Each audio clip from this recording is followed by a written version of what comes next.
Ago, the second day of the trial concluded against the man accused of killing an El Paso County Sheriff's deputy.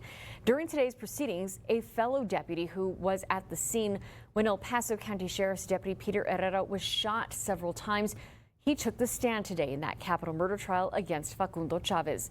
ABC 7's Sam Harrison-Woods joins us live from the county courthouse with the latest. Sam. Stephanie, within the past 30 minutes, we watched body camera footage from El Paso County Sheriff's Deputy Ivan Mota, who was there when he responded to that shooting of Deputy Peter Herrera in March of 2019. Now, the judge in this case has told the media not to record any of the evidence that is shown on the screen, which happens to include both the body and the dash cam footage, which is why we're not able to show it to you at this time. However, I will describe what we just witnessed, and I do want to give a warning to our audience that some of the details in this video is graphic.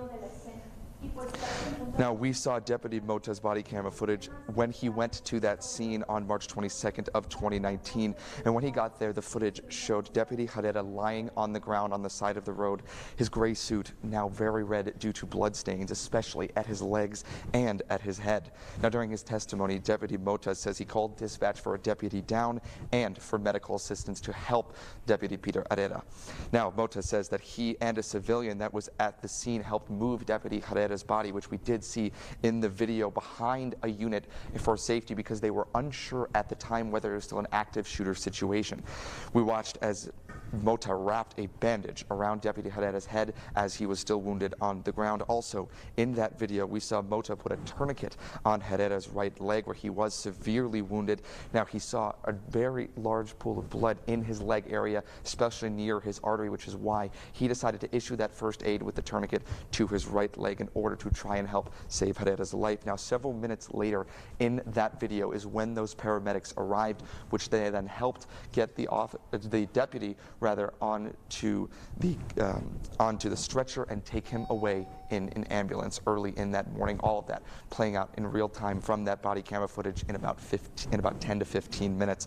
Now, throughout the camera footage, you could hear Deputy Peter Herrera saying, "I don't want to die," and other things like, "I can't feel my leg." He still was able to move his head and his arms in that video. Deputy Mota, whose body camera footage we did just see, he was continuously talking to Deputy Herrera, saying, telling him he's got him, asking him if he's all right, making sure he's staying with him. And that was the video that we just saw within the past 30 minutes. That was not the only testimony that we heard today. We also heard from one of the surgeons that helped assist with trying to save Deputy Herrera's life, as well as a detective who studied that footage in his investigation following the shooting back in 2019. I'll bring you some of those details coming up on ABC 7 at 6. Now, reporting live from the El Paso County Courthouse, I'm Sam Harrison-Woods, ABC 7. All right, thank you so much, Sam.